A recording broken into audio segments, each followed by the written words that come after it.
Okay,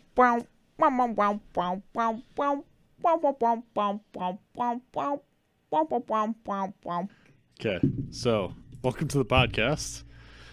Today we've decided that we're going to try and scare the hell out of each other with scary stories. Hell yeah. I will try to link everything in the YouTube video description and in the podcast description so that everybody gets credit for writing their spooky stories. I actually didn't read any of mine. I just went to Reddit, the No Sleep subreddit, and then, I picked just like 3 that looked interesting. Like, what I did was I read the last sentence of the one, and I went, yeah, that sounds like it'll be creepy. This one will be just fine. A lot of mine are short. Okay, so maybe this won't take very long. But just for context, Lindsey loves scary things. I love to be creeped out. Give me chills. Yeah.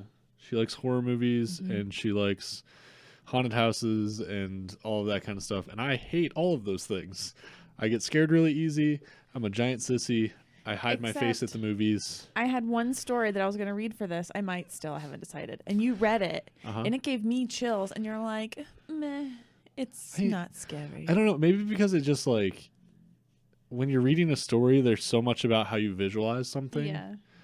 And like, I think when I read through it, it was like, okay, the beginning of this is creepy. And then like the climax hit. And I was like, wait, that's the solution to the story? All right. Anyways, so I think the one that I'm going to start with is I panicked when I lost my son at Disney World, but now I wish that I would have flown home without him. Savage. It is by user Spooky Churro. No, I think it's Spooky C Horror. Oh, okay. But it looks like churro because it's a capital C. Anyways, okay. Spooky C Horror. I'm ready to be spooked. Okay. Dozens of children go missing at Disney World every week. Most of them are found unharmed within a few hours and continue exploring the park with their families as if nothing happened. A small portion of these recovered children never truly come home, though. They become victims of the park, victims of a secret so sinister that not even the employees dare speak of it. Mickey kills them, eats them. Yuck. Wait, that's Goofy. I know. Okay. He's also a part of this realm. Princess Belle's like, I believe you, little children. Okay. Beast comes out and just munches on their bones. Being a single mom is hard. I would know. It's very hard. I hate my job. I have a slew of late pickup charges from my son's daycare, and my body has gone to shit from years of fast food dinners and alcohol abuse. Okay. Every day is a struggle. My mind is a prison cell, and I lost the key to the door so long ago that I don't even care what I look like anymore. Oh, that is not at all what that sentence says, but I'm going to keep going with that. Okay. I can't read, so this is going to be even more fun. That is why when I won a trip to Disney World through my company's annual raffle, I nearly cried tears of joy. Nothing good ever happens to my son and I. The list of our misfortunes are as long as my arm, and the trip provided us with the one thing that we thought we would never recover: hope. Hope not just for a fun week, but hope that maybe the perpetual muck that has overtaken our lives ever since my husband left us 5 years ago would finally start to dissipate. You can imagine my horror when I lost my son during the final days of our trip. We were making our way over to Space Mountain when suddenly I had to use the restroom. I told my son to sit on a nearby bench while I did my business, and then disappeared into the first clean stall I could find, which I feel like at Disney World would be few and far between. I would think. The one time we went, it was like miles long. Take him in with you. How old is this kid? It doesn't say. He's probably 8, like every other scary story that I've read. Every child is 8 years old. When I exited the restroom a few moments later, though, he was gone. Fear gripped me, and I whirled my head around the scattered crowd, trying my best to locate him before he wandered out of sight. My efforts were futile, though. I had a better chance of finding a winning lottery ticket plastered to my shoe than I did of locating my son among the 100 of other 8-year-olds careening down the sidewalk. Is that what it says? Shut up. Okay. That's funny. I spent the next 5 hours scouring the park in a panicked frenzy. No matter how hard I looked, though, I couldn't find him. Just as I was about to call the police, I found him sitting on the same bench that I left him on earlier that day. He was wearing a full-body Mickey costume, and I would have walked right past him if I hadn't recognized the worn-out Scooby-Doo backpack resting on his knees. I ran over to him and wrapped my arms around his head. The stiff ears of the Mickey mask dug into my ribs as I hugged him, but I was too overjoyed at his reappearance to let go. Thank God I found you, and I thought somebody had stolen you. His body was limp in my arms. It wasn't for the steady rise and fall of his chest against my thigh. I would have thought he was unconscious. Where have you been? I swear I looked all over Magic Kingdom for you, and where did you get this Mickey Mouse costume? He didn't answer. It was at that point I became concerned. My son is normally very talkative. It was unlike him to be so reserved, especially after such a traumatic event. Why don't you take off that mask? I want to see that you are okay. I reached down to pull on his mask, but he swatted my hands away with such force I staggered back a step. Never before had he hit me. The blow surprised me so much that I stood there motionless on the sidewalk for almost a minute, unsure of how to respond. Thank you, Frank. Eventually, though, I regained my wits and sat down on the bench next to him. I know you're scared, I said, but everything is all right now. We're together again. You're safe. Again, no answer. Why aren't you talking to me, buddy? Are you hurt? No answer. I tried for several more minutes to get him to respond, but I might as well have been talking to a mannequin. All he would do was sit there unmoving on the bench, staring off in the distance through the mouse eyes. The only time he would move was to swap my hands after every time I tried to remove the mask. We sat on the bench for over an hour before I grabbed his hand and led him back to our hotel room. Luckily, he didn't resist as I maneuvered him through the crowd. To my surprise, he followed me with dog-like docility. Okay. I didn't know that was a word. I'm really proud that I read that on the first shot. And he even allowed me to tuck him into bed that night, Mickey Mouse costume and all. I debated that night whether to contact the park authorities about his disappearance and the stolen suit, but decided against it. My gut was telling me that I should, but I was too exhausted to prolong the matter. He seemed relatively unharmed, and for one thing, and we had to get to the airport by 6 the next morning. Calling the authorities would potentially extend our stay, and I couldn't afford to buy another pair of plane tickets. So I kept the matter to myself and drifted off into a light sleep the moment my head hit the pillow. We arrived home after sunset the next afternoon. My son still wasn't talking, and I continued to swat my hands away every time I tried to remove his costume. At this point, my concern skyrocketed. Not only was his behavior so bizarre, but he hadn't eaten or drank anything over the day. Unless he was sneaking food and water while I wasn't looking. But he had to be on the brink of dehydration. I decided to take him to the doctor early the next morning. Something terrible had obviously happened to him while he was missing, and I felt like a failure of a mother for waiting so long to get him help. When we arrived at the doctor's office, he threw such a fit that the nurses had to restrain him. No matter how hard they tried to remove his mask, though, he always found a way to counter the efforts. It was as if the thing was plastered to his head. Eventually, the doctor became so concerned that he decided to do an x-ray. He told me that it was the quickest way to assess his health through the costume, and they would devise a plan while the x-ray processed to remove the mask. I thanked him for his help, and we watched as he escorted my son into another room. The doctor returned a few minutes later, his face so pale I feared that he might pass out. We finished the x-ray, he said, voice shaky. Thank goodness, I said. Is he all right? The doctor stared at me for almost a minute without responding, hands shaking. Is something wrong? His head and spinal cord are the only parts of him underneath the costume. The rest of his body is missing. Cool. Mickey ate that kid, yo. No, it was goofy, man. Meh. So not scary? No. Okay. Because her bad attitude, the whole beginning, like, really turned me off. Her being, like, a shitty mom. Well, it's not like... I wouldn't say shitty mom necessarily, because who am I? But it's like, oh, I'm alone. It's hard. Yeah, it's hard. Pull your shit together and be a good mom. Yeah. So I couldn't get into it. Okay. So I have a really short one. Okay. And then a medium one. So I'll just do 2. And then I have more. Okay. So this is from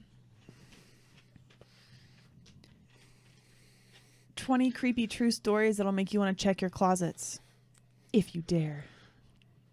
It's didyouknowfacts.com. Did you look up like a, what's that website that always does the listicles?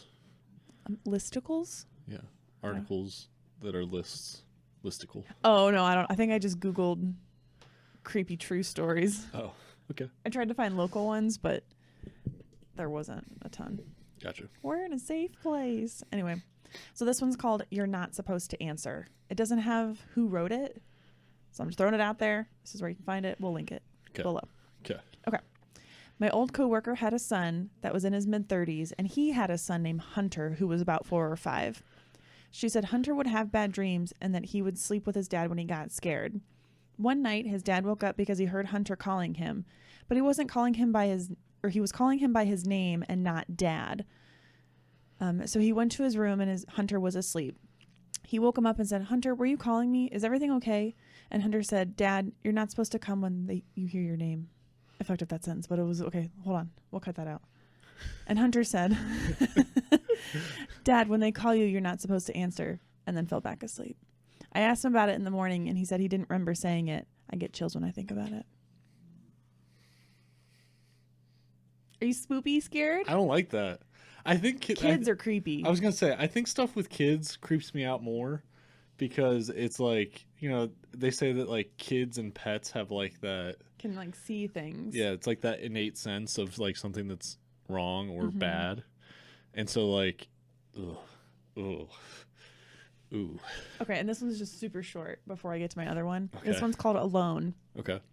I was playing Connect one night. It detected a second player. I was alone. I mean, that's just a technical glitch. Is it? We'll never know. Oh. Okay. Spoopy. This one is called The Neighbor. Okay. Ready. A few years back when I rented an apartment with a friend of mine, he had recently bought it and completely renovated it, put it up for sale but couldn't find a buyer, so I rented it in the meantime. After moving in, I realized there was something wrong with the lady next door. She was about 45 but looked much older. She would sit up all night listening to some Christian radio station and talking to someone very loudly. It got to the point where I couldn't sleep, so I went over to her place and asked her to keep it down. Was this a house or an apartment? Apartment. Oh, okay. His friend renovated the apartment and tried to sell it, but couldn't. Got you. So I went over to her place and asked her to keep it down. She opened the door and I got a quick peek inside. Her walls all had crosses painted on them in different colors, and the words like Jesus and angels scribbled everywhere. The windows were painted black, letting no light in at all. Mother, is that you? It was damp, yellow. Oh, it was damp and had yellow-stained 50-year-old carpets, dog shit, and cockroaches everywhere. No dog, though. I asked her to please keep it down, and she just looked at me and shut the door. It wasn't dog shit. And then she turned up the radio even louder. The next night, I had my girlfriend staying over. I wake up in the middle of the night and see a shadow of a person standing next to my bed watching us sleep. I think I'm hallucinating, as I usually do in the dark when I'm sleepy, as one does, you know? Yeah. And then the shadow starts talking. Oh, fuck you. No. It's my neighbor, and she's holding something in her hand. She broke in during the night, and who knows how long she was standing there. You should lock your door at night, she says, and walks out. What the fuck? The next morning, I hear someone making strange noises below my bedroom window. It's my neighbor talking to herself in tongues. She has a plastic bag in her hand with a rotting dog head inside. It's hot as hell outside, and I can smell the death in the bag from here. At this point, I'm scared shitless. She's obviously very insane. I go upstairs and knock on another person's door and ask what the hell is going on. The guy is as scared as I am. Apparently, she broke into his apartment one evening while he was watching TV with his kids. He got up from the couch to go get a snack to find her behind the couch holding a power drill. Nope. Now I know what was in her hand. At this stage, I'm basically pooping myself. I call the cops and they know all about her. She's apparently a violent schizo and hasn't been taking her meds. They can't force her or enter her apartment without her permission because she owns it. The only thing they can do is get her when she goes outside. I sit up for the next 2 days waiting for her to run out of cigarettes. When I hear her leave at 2 a.m. to go across the road to the 7-Eleven, I call the cops. They have 3 cars and a special van over in less than 2 minutes. They restrain her and throw her in the van and drive off to some institution. In less than a minute, it's like she was never there. I've never seen her again, but I still have nightmares about her watching me sleep. See, oh God. I think if anything scares me, like any trope, I guess, that scares me is like you're asleep and someone is in your... You wake up and someone's there. Like in your space without you knowing. That's why sleep paralysis is so terrifying to me. Of like, you just wake up and there's a monster in the corner, but you can't move. Oh, ooh, that's the shit I don't like. And I think that's why, like, when I have nightmares and I wake up, that's what I'm always afraid of, is that I'm gonna wake up and there's gonna be a face, or it's like you like hanging your toes off the side of the bed, and you're worried that you're gonna feel something like grab your foot or touch it or like brush past it or something like. Because every night when I go to the bathroom, like in the middle of the night, I look out our bathroom window. And I even said to myself this morning, I remembered it. I think because we were doing this today. I was like, one of these times I'm going to see something or someone out there and I'm not going to know what to do. What would be really creepy is not if they were like right by the window. I mean, that would be terrifying. If they were in the street light, yes, in the cul-de-sac. Because there's a street light almost like directly behind our house. And it would be like a spotlight where you just see like the silhouette of them. Yeah. Oh yeah. With the I thought that. Because there's that shed behind us. Our neighbor has a shed, and the way the light reflects or whatever off the roof of it, it looks like someone's there. And I go, oh, that's right. But one day someone's gonna be there. If you look for it, you'll see it. Yeah. Yeah. Was that one spoopy? That one was creepy. I think that one's creepy because that one feels like something that's very real. Because mental health is not a joke, kids.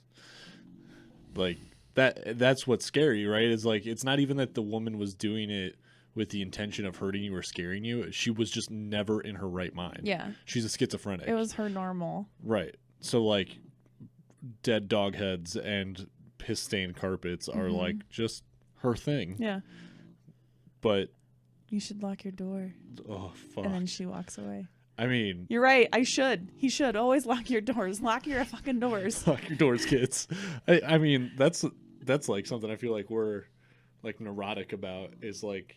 Well, I know you are, especially in the car. Oh, yeah. Like as soon as you get in the car, you lock the door. Well, and we come home and then like if I come in before you, you don't always lock the door, the front door.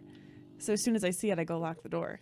Because you never know who's going to be coming and trying to bust up in your house. Yeah, I think it's a habit, though, because, like, I get home before you during the week, and then I just leave the door open for you. And, I don't know, I just don't think about it. But then I'm also the person, like, growing up, my closet door and my bedroom door always had to be closed. And if it could lock, it was.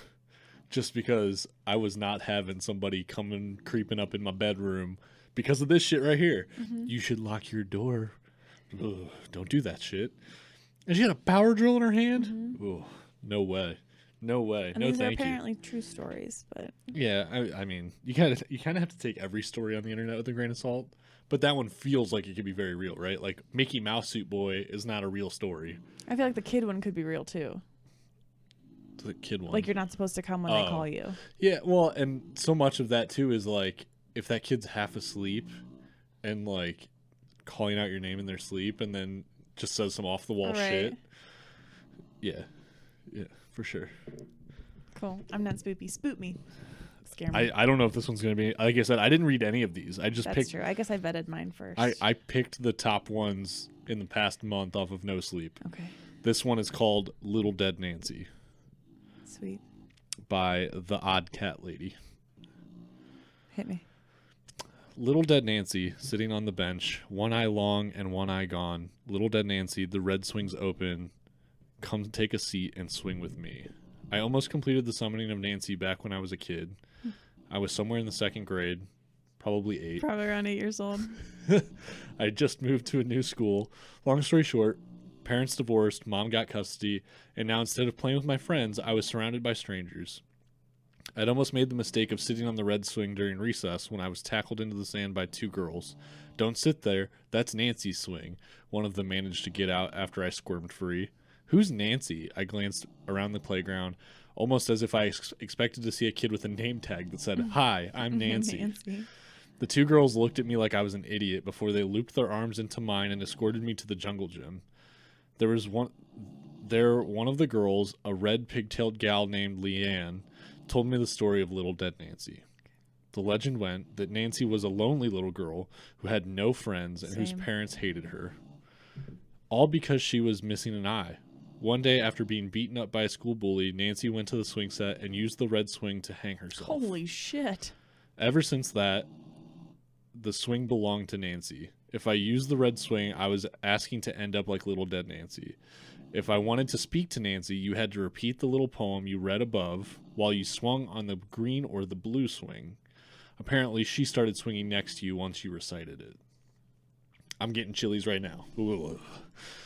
It was unknown what she'd do to you, but I think it's a common conclusion that she'd murder you. So my immediate response was to go back to the swing set, plop my butt down on the green swing, and start reciting. Sure. I attracted quite the crowd with the daring stunt, and I'd gotten to the second Little Dead Nancy when the teacher called us back in. Quite a bummer to everyone who had hoped some zombie child would show up and murder me. But I did end up bonding with Leanne about it. By the next day, I had all but forgotten about the poem and just settled with playing house with Leanne and the other girl, Aileen. Leanne and Aileen. Suspicious. Mm-hmm.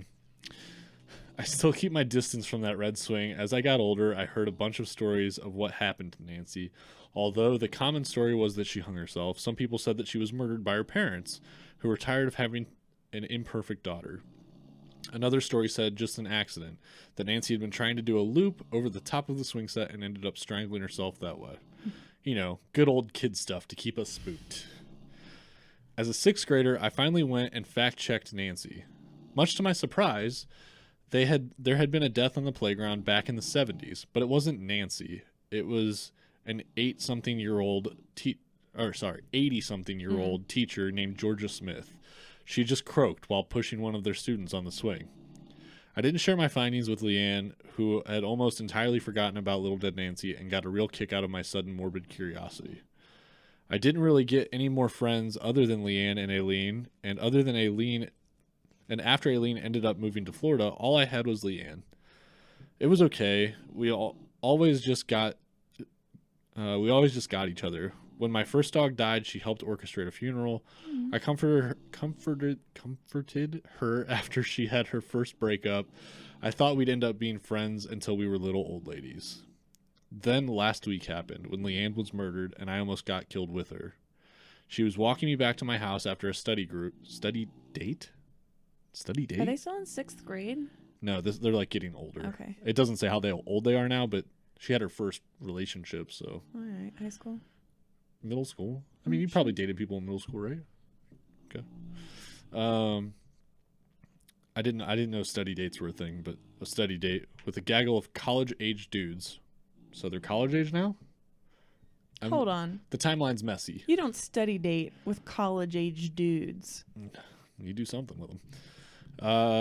Walked us back. Wait, let me just start that sentence over. She was walking me back from my house, back to my house after a study date when this gaggle of college-age dudes walked up behind us and started whistling and catcalling us. Okay. We're 16. Okay. So gross. I'm back in the story now. Leanne just stuck her head up and looped her arm into mine, and we picked up the pace. This didn't settle with one of the guys, who sped up with us and grabbed Leanne's arm, calling her a bitch and asking her what her problem was. I could smell the booze on his breath, and I tried pulling Leanne with me, saying that we have to get home as I had curfew. A lie, as my mom doesn't really care doesn't care where I am ever, but I hoped this would freak him out and hint that I just wanted him to leave us alone. It didn't work. This guy refused to let Leanne go and kept asking her to come with him. I can't remember what Leanne said that set him off, but the next thing I remember was my head meeting the brick wall and the agonizing punch of pain being stabbed into the back. I was lucky. He only stabbed me once. When the cops came to investigate the disturbance, Leanne had been stabbed over 23 times. Jesus. She was already dead. I was getting pretty damn close to it. But I lived. Fucking hell, I'm alive and my best friend's dead. The funeral was last Sunday. Our whole school came. People liked Leanne. She was popular. Could have done great things. I, on the other hand, was the social recluse who had no future and no friends other than Leanne, who always made time for me. No one has the nerve to blame me face to face for her death, but the only reason she was out that night was to walk me home. Note, I said face to face. I think up to 24 death threats on Facebook from 9 different people. Might be 10, but I think 2 of the accounts were the same person, as they both spelled bleach as blech. Idiot. As in, drink black, you fucking whore. Without an H. I think they meant whore. I spent a lot of time walking around in the dark since the funeral. Maybe I wanted to see that bastard again. The description I gave was shoddy, and whoever his shitbird friends aren't selling him out. Maybe I just wanted to die and was too much of a coward to do it myself, so I wanted to find that bastard to finish the job he started. But last night, somehow, I wound up on the playground. Most of the playground equipment had been replaced, the slide, the merry-go-round, the sandbox, but the swing set was still the same. A rusted testament to the first day I met Leanne. I brushed my fingers on the chain of the red swing, almost laughing as I remember her tackling me to the ground. That almost laughter turned into sobbing as I sank to the ground. Why couldn't God have taken me, you know? We were best friends, going till the end. I found myself sitting on the green swing without even remembering why I did. As I slowly swung back and forth, the playground was unnervingly quiet. I couldn't hear any birds. Little dead Nancy sitting on the bench. I glanced at the bench the poem had been talking about. It had also been replaced with a much nicer looking one. When I had gone to this school, I think one of the legs had been replaced by a brick. One eye long and one eye gone. What did that poem even mean? One eye long? Kids are fucking stupid. Little dead Nancy, the red swings open. I hiccuped, another tear weaving a path down my cheek. That was as far as I had gotten the time I had recited it. I remembered Leanne's face, eyes wide with anticipation for what I really don't know. Did that little girl really care that I was really think that a zombie was going to tear me apart in front of her? Again, kids are dumb, but they don't really mean it. Come take a seat and swing with me. Nothing, of course. I shook my head and stared at the sky. I guess I got the answer for what happens when you ask Nancy to swing with you, Leanne, I murmured. Excuse me? I nearly froze as I heard the voice behind me. I whipped my head around and nearly fell off the swing as a little girl was standing there. Not a little girl, Nancy. Nancy was there. She was a cute little thing, blonde curls, round face. Well, would have been cute if one of her eyes would have been just a black hole and the other one was dangling from the socket. Bobbing against her bruised neck, she fiddled with the pink skirt before reaching into her pocket and pulling out a tissue. You look like you need this, she said. I slowly took it and expected for her to lunge forward and bite me. But she just smiled and wiped my face and blew my nose. Thank you. You're Nancy? I asked just to be sure it wasn't another little ghost girl with a missing eyeball. She nodded before taking her seat on the red swing, kicking her little white Mary Jane shoes back and forth. That's my name. Don't wear it out. I remember you, she said. Can you push me? It's really hard to get going. I don't know why I stood up and began gently pushing her, but I did. It was like touching an ice cube rather than a little girl. I swear the temperature around her dropped 30 degrees and Nancy herself was even colder. You remember me? Yep, Nancy giggled as she began to swing back and forth. Push me harder. You won't kill me. I don't remember you. I do remember you. You almost completed the poem. Rarely anyone does the full thing. I can't remember the last time someone did, when they were alone. Huh. At this point, I was wondering if I was seeing things and just pushing empty air, but this week has already been fucked enough, so I didn't really care. Do you remember the little girl with me? Red pigtails? Nancy hummed before she bobbed her head up and down. She seemed nice. She got murdered by a creep. That's why I was crying. I'm sorry. The apology sounded quite genuine, which made the next thing that came out of her mouth seem even more what the fuck. Are you going to kill the creep that killed her? I laughed. I couldn't help it. I was talking to a goddamn ghost child, and now she's recommending homicide to fix the problems. That would land me in jail probably forever, even if the jury would agree that he would deserve it. Plus, I don't even know his name. Can't kill a guy if I don't know who he is. His name is Garth. Garth Strickland. He's 24 years old, drives a two-door gray car that clearly on its last legs. He's currently hiding out at his friend's house in the woods with all the other witnesses, waiting for the problems to just go away because he's a spineless coward who's trying to reason that it wasn't his fault. He was drunk. He called her names, and she was dressing like a slut. She deserved what she got. I nearly passed out. I stopped pushing her and slowly walked out to her side. How do you know? I know a lot of things, Nancy chirped, pumping her legs back and forth, keeping up the speed. I know exactly where to find him. I know how to take him and his bitchy friends out too. Eye for an eye. She reached out and flicked her dangling eyeball. Nancy. Ooh. Tooth for tooth. I can't help you kill him and gut him. Oh, I can help you kill him and gut him so he can't do it again. You think this is the first girl he hurt? This is just the first one he's killed. Okay, you're not a little girl, are you? I crossed my arms. What will it cost for me to get these creeps? Nancy laughed and peeked at the peak of her swing and jumped off, landing neatly on her feet before turning around. You're pretty smart. You know there's never been a dead kid on the playground. Well, not one within the last few centuries at least. No, I'm not a little girl. I can be helpful though. All I ask in return is that you let me tag along. I've gotten no action the past few years, and that old bird croaked here forever ago doesn't count. She just happened to accidentally see what I actually look like, and her ticker couldn't take it. I'd like to say I took my time to think about it.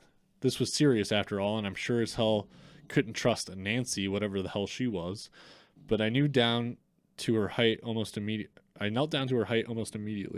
offering my hand to her. Deal. I'll take you back to the playground when we're done, though. Of course. I do like it here after all. There's a reason I'm a legend amongst the kids. Nancy took my hand and she changed. She grew in size. Blonde curls turned into red hair. The dangling blue eye turned into a shade of hazel. I nearly started crying again when I saw Leanne kneeling in front of me. She cocked her head to one side before wrapping her arms around me. The icy temperature gave away that it wasn't my friend, but God, just for a minute, I was going to pretend. I threw my arms around her and hugged her tight. I'm sorry, I said. It wasn't your fault. Don't ever think that again. Thank you for being my best friend, Leanne whispered in my ear before I felt a chill enter my own skin. I closed my eyes as the cold crawled into my bones, deep into my heart, freezing me to my very core. When I stood, I was alone, but I could feel the grief inside me turn into the coldest rage. Nancy is still inside me. Every breath I take is borderline painful with chill. I imagine touching me would be like putting your bare hand on frozen metal. I had to borrow my mom's car to get here, but I'm in the same town where Garth is, and all the witnesses that stood by and didn't do anything when he murdered an innocent girl. I'll stab each and every one of them 23 times, and each one is going to be for her. Cool. Not scary? No, but it was cool. What a name, Garth. Garth. He sounds like somebody that would murder girls. He does. Sounds like a real creep. Mm-hmm. Okay, let me see what else I got. No, that one was a good one, though. I like that one. I like that she was like such a sassy little girl. Mm-hmm. Like, yeah, fuck him. Let's kill him, huh? I'm bored. Yeah. That seems like it could have been a movie. Like, yeah. Like a short, like hour and 15-minute long movie about these little girls like growing up together, then the one girl getting murdered, and then you go and summon the spirit of a dead girl and have her possess you so you can go kill the guys that killed her. Okay, this one's kind of short. It's called The Boogeyman, still from that same website. Okay. Okay. I'm a journalist, and I was told this doozy by a woman I was interviewing for a true crime story. When this woman was a young girl, say 8 years old. Jesus. She started to come down the stairs at night to tell her father that there was a man in her closet. He tells her there's no such thing as the boogeyman and sends her back to bed. This happens on and off for about a week. Finally, he gets frustrated with her and walks upstairs to the room and says, "I'll show you there's nothing in your closet." and goes to open the door. It opens about an inch, and then he feels someone slam it shut from the inside. Turns out there really was a man in her closet. This guy was a perv who would come in the house every night and stare at the girl from the closet while she slept. The dad kicked the shit out of him, and that perv went to prison for many years. I researched her story 20 years after this happened. The guy has gotten out of jail again, and no one can find him. Is he hiding in your closet? You mean your closet? He can stay in my closet. No, he can't. He can't stay in any closets in this house. No, thank you. See, that one's creepy because it's like, okay, stranger in my house. Mm-hmm. But it's not as creepy, I don't think, because one, I'm not a female, and two, I'm not a little girl. So it's like the idea of a man being in my closet is just kind of like, what the fuck are you doing in my closet? Mm-hmm. But that's also because I don't feel like he's being pervy on me. You know what I'm saying? Right. Trying to lick your feet. Like Gerald's game. Mm-hmm. I think that was the worst part of that movie. Yeah. If you guys haven't seen Gerald's Game, spoiler alert, but like there's a point in the movie where the premise of the movie is that her and her husband are trying to like reignite their love life. They go out to this cabin. He handcuffs her to the bed. Then he has a heart attack and dies. She doesn't have the keys to the handcuffs. So it's like, how is she going to get out? And for whatever reason, while they were in the heat of their lovemaking, they left the front door open. And a dog got into the house and starts to eat Gerald's body, and it attacks her at one point and then like is licking her toes. Mm-hmm. And then she like comes to, and it's actually like a guy that's licking her feet. Ugh. Ugh. Yeah. It's awful. I hate it. Okay, so this one... Oh, my bad. This one is called In the Kitchen. I Okay. originally heard it on My Favorite Murder. Okay. Shout out. So it's super short. Okay. A young girl is playing in her bedroom when she hears her mother call her from her kitchen, so she runs downstairs to meet her. She's running through the hallway. The door to the closet underneath the stairs opened. A hand reaches out and pulls her in. It's her mother. She whispers to her child, "Don't go in the kitchen. I heard it too." Ooh. But is the thing in the closet actually her mother? Well, we don't know. That's it. That's the story. Yikes. Ugh. So then how long do you stay in the closet? I don't know. You have to decide which one's your mom. Fuck. That's a hard spot to be in as an 8-year-old. Mm-hmm. That's it. Is that all your stories? Yeah. Okay. I won't read the other one because you've already read it and you didn't like it. I mean, you can read it. No. I feel like all of mine are so long. Okay, this is my last one. Okay. Excuse me. This one is called I Train Human Remains Detection Dogs. I Can't Work in the Field Anymore by Nilak Otter Okay. on Reddit. I train dogs for canine search and rescue and specialize in human remain detection dog. We actually there's a show on Netflix right now that I don't remember the name of. Yeah, they're pretty unreliable. Well, the whole show is about like, is evidence like the new evidence like DNA and fingerprints and canine detection dogs and all that stuff, is it reliable in a case? Yeah. I don't remember. Whatever. Anyways, Tell us. it's on Netflix. Tell us below. Go look. It's good. We worked crime scenes for jurisdictions where the police departments didn't have search dogs, disaster sites for cadaver recovery, and wilderness area search. I had a team of 3 cadaver recovery dogs, and I worked with a partner who handled the team of 2 live detection dogs.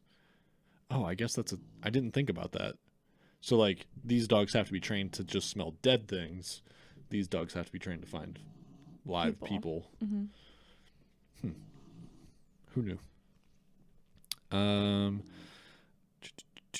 He worked with the search team looking for survivors or tracks. I followed in a sweeping pattern behind him looking for human remains, and their team passed over since live detection dogs are trained not to queue on human remains. Hey, I just said that. That way they can prioritize locating survivors in a disaster rather than wasting time digging up corpses. That's my job. My partner and I had worked together since I was 18, not 8. And always searched together. If he gave me a ring at 3 a.m., I knew we'd meet at the curb so that he could load his dogs into my truck and give me a coffee so we could go out for another weird night. I worked in mid-Missouri, where we only had one new FEMA SAR task force, which I'm not sure what the hell that means, Yeah. but That's fine. so we got a lot of calls. I live near the Ozarks and St. Louis, so we got some odd ones. I worked a lot of urban crime scenes and wilderness searches, so my dogs became pretty diversified. It's always good to diversify your resume. Got to make sure that you're keeping your prospects open. Sure. One series of search assignments made me decide to stop working in the field. I still train dogs, and I sell them to other forces, and I work as a behaviorist for animal shelters now, but I will never work another active search site. Okay, enough background. In 2016, there was a missing person reported of someone in the lake of the Ozarks area during the University of Missouri's spring break. We assumed someone got drunk and got lost, or worst case scenario, drowned in an accident. My team and partner were called in to search the area that night, and a water recovery team from Illinois came in and searched the water. My partner found a live track after a couple of hours. I followed it to a dead end where his dog froze and stopped searching. He tagged his location on our shared GPS trackers and I came to his location, and my dog cued. Now, my dog cues on a positive find by jamming down and lifting their heads high. Like they put their feet down and like put their heads up, maybe. I gotcha. That's probably I'm right. a dog expert. Yeah. Ruffin, the dog I was handling at the time, laid down and raised his head. Oh, so like laid down with his hands down and then put his head up. I just have to visualize it. Sure, that's fine. And started to squirm and whine. This was completely out of character for him, and I thought that he had been hurt. After checking him over and confirming that he was fine, I pulled him away from the site and told him to find it. He went straight for the site again and repeated the behavior. I lost my shit and dragged my dog away, not sure why he was so upset. My partner and the rest of the team examined the area. 2 full black trash bags were hanging from a tree limb above our heads. Ruffin didn't know how to tell me that the human remains were above me. 2 days later, another target went missing. We brought more people and law enforcement officers with us this time. That time, the water recovery team found the remains. Trash bags tied in tree limbs hanging over the lake.